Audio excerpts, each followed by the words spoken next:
Saudari-saudaraku terkasih dalam Tuhan Yesus Kristus, selamat pagi dan berkah dalam. Kita berjumpa kembali dalam renungan harian kita, Rabu 26 April 2023. Seperti biasa, permenungan kita dasarkan pada bacaan Ekaristi hari ini yang dikutip dari Kisah Rasul bab 8 ayat 1b sampai 8 yang berisikan penganiayaan kepada jemaat di Yerusalem setelah Stefanus dibunuh.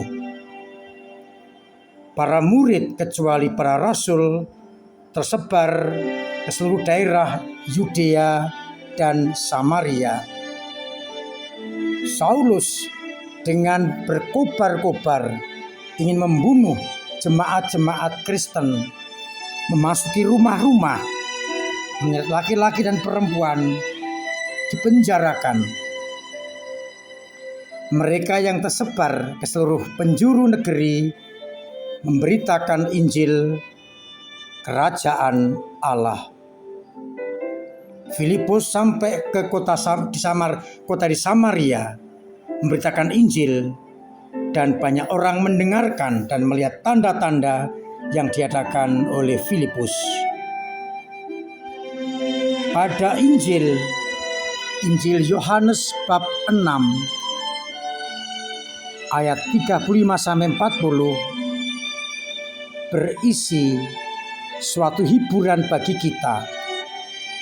Yesus adalah roti hidup, yang datang kepadanya tidak akan lapar dan tidak akan haus lagi. Dan ia menegaskan semua yang diberikan Bapa kepadanya tidak akan dibuang, tidak akan ditolak, karena ia datang ke dunia untuk melakukan kehendak Dia yang telah mengutusnya. Dan kehendak Dia ialah supaya semua yang diberikannya jangan ada yang hilang, tapi supaya Aku bangkitkan pada akhir zaman. Kehendak Bapa ialah barang siapa melihat Putera dan percaya kepadanya beroleh hidup yang kekal dan akan dibangkitkan pada akhir zaman. Saudari-saudaraku terkasih dalam Kristus, tidak semua yang membuat kita sengsara atau peristiwa yang nampaknya menjadi penderitaan adalah sia-sia. Penganiayaan terhadap jemaat di Yerusalem akhirnya menjadikan para murid pergi kemana-mana, lari, tetapi sekaligus memberitakan Injil. Jadi rahmat yang diambil dari situasi yang kurang menguntungkan sungguh terjadi. Karena penganiayaan, maka Injil tersebar ke penjuru dunia, ke daerah Yudea dan Samaria. Dengan demikian, kita diingatkan peristiwa-peristiwa yang mungkin menyedihkan, mungkin menyesakkan, mungkin tidak membuat gembira. Kita bisa melihat di balik semuanya itu Allah mau berbicara apa. Rahmat apa yang saya petik dari peristiwa itu. Seperti penganiayaan di Yerusalem membuat kabar sukacita melebar kemana-mana. Tentu kita juga ingat, ini bagian dari konsekuensi bagi kita, dianiaya, dikuyo-kuyo, dikucilkan. Tetapi kita akan melihat di balik semuanya itu Tuhan berbicara apa kepada kita. Kita melihat rahmat di balik kesengsaraan yang ada. Pada bacaan Injil kita mendapatkan peneguhan. Kalau kita makan roti hidup, kita tidak akan lapar. Dan kalau kita percaya, kita tidak akan haus lagi. Itu jaminan yang berikan Yesus kepada kita. Dan penegasannya diteruskan. Semua yang diberikan Bapa kepadanya dalam pembaptisan tidak akan dibuang, tetapi akan dibangkitkan pada akhir zaman.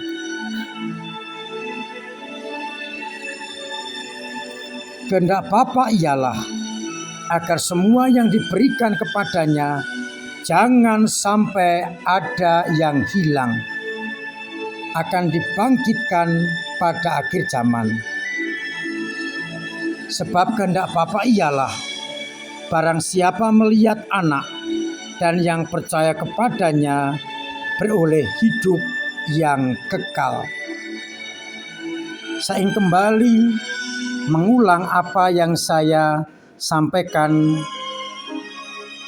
pada beberapa khotbah Requiem.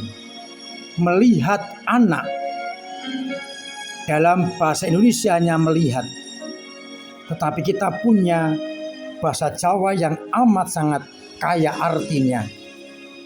Melihat, saya bisa mengambil dua contoh. Bagi kita, bahasa Jawa melihat diterjemahkan dengan weruh. Weruh itu hanya melihat sekilas. Tapi melihat, tapi sekilas. Yang satu ndelok atau nonton. Itu tidak hanya sekilas tapi memperhatikan. Sehingga ketika ia ditanya, ia bisa menjelaskan. Sedangkan yang weruh itu hanya sekilas sehingga tidak bisa menjelaskan.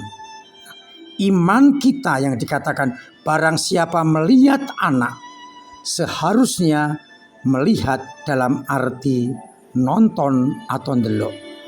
Bukan hanya sekilas, beradanya melihat Yesus bentar, dibaptis selesai. Tapi orang yang nonton ndelok Yesus, dibaptis, mendalami, mengerti, menghidupi, dan akhirnya mewartakan Yesus. Maka pada Injil ini, pengertian melihat harus dalam arti nonton atau ndelok. Sehingga kita benar-benar mengerti siapa Yesus. Sehingga kita hidupi, kita jalankan, dan kita wartakan. Pertanyaan untuk permenungan yang kedua. Bagaimana masing-masing kita bertanya, apakah saya weruh Yesus atau ndelok atau nonton Yesus?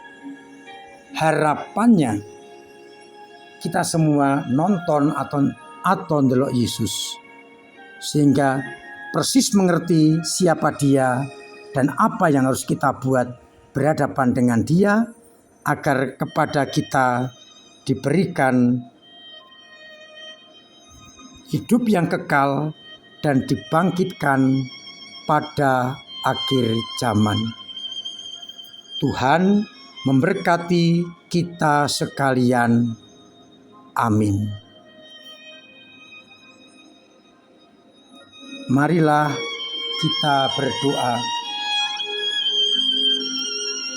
Bapa yang penuh kasih, kami bersyukur karena pewartaan kerajaan-Mu disampaikan sampai ke ujung bumi, dan kami Kau beri tugas untuk itu.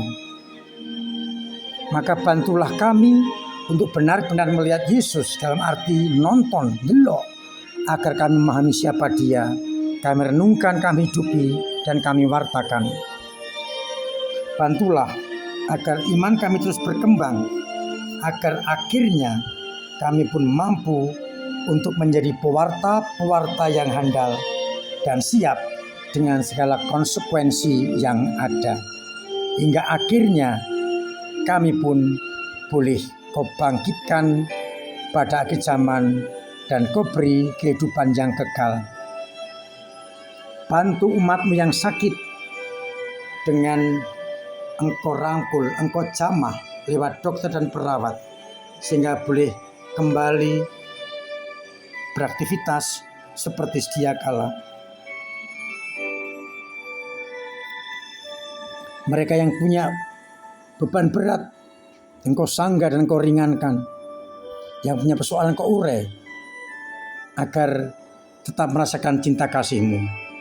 Dan yang punya kesulitan ekonomi, Engkau bantu lewat sesamanya. Semoga dengan demikian mereka semakin menghayati Yesus Putra-Mu sebagai Juru Selamat.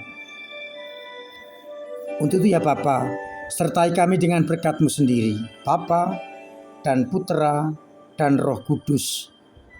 Amin. Saudari-saudaraku terkasih dalam Kristus, saya tetap mengingatkan agar tetap mematuhi dan melaksanakan protokol kesehatan dengan benar. Cuci tangan pakai sabun, pakai masker, pakai hand sanitizer, hidup yang sehat. Dosa kedua, jauhi kerumunan dan usahakan hidup sehat, agar kita terbebas dari penyakit-penyakit terutama virus corona.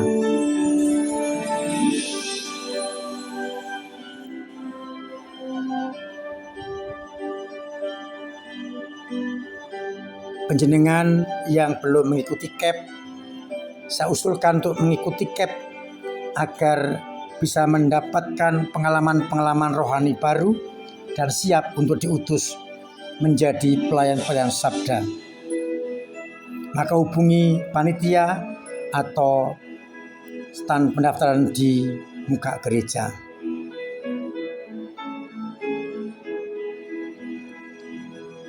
Tanggal 6 dan 7 Mei kita mengadakan aksi panggilan. Silahkan panjenengan mendorong cucu atau anak yang usia sekolah SMA, SMP, SD kelas 6 untuk ikut aksi panggilan itu agar punya wawasan bekerja di kebun anggur Tuhan. Akan hadir suster SDP atau PI, suster SFD, suster CB, suster OSF, Buder FIC, FICP, CSA, dan MTB, serta Romo-Romo MSF atau Frater MSF. Dorong anak-anak dan cucu untuk ambil bagian dalam karya itu. Tanggal 6 malam sarasean di lingkungan, tanggal 7 misa bersama biarawati, dan kemudian ada acara di Mandala bersama para biarawati. Mudah-mudahan dengan demikian banyak orang muda, anak-anak yang tertarik sebagai imam, biarawan, dan biarawati.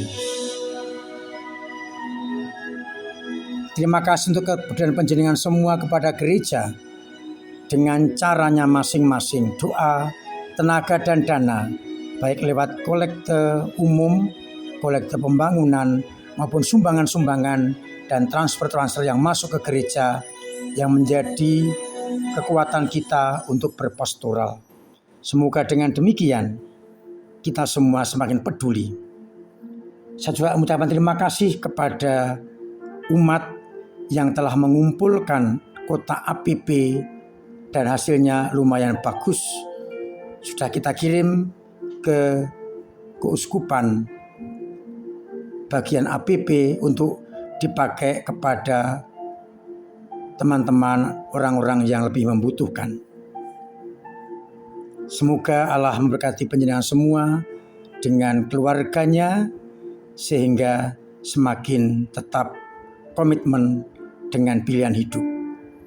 Akhirnya saya mengucapkan selamat pagi, selamat merenungkan, salam sehat, Tuhan memberkati.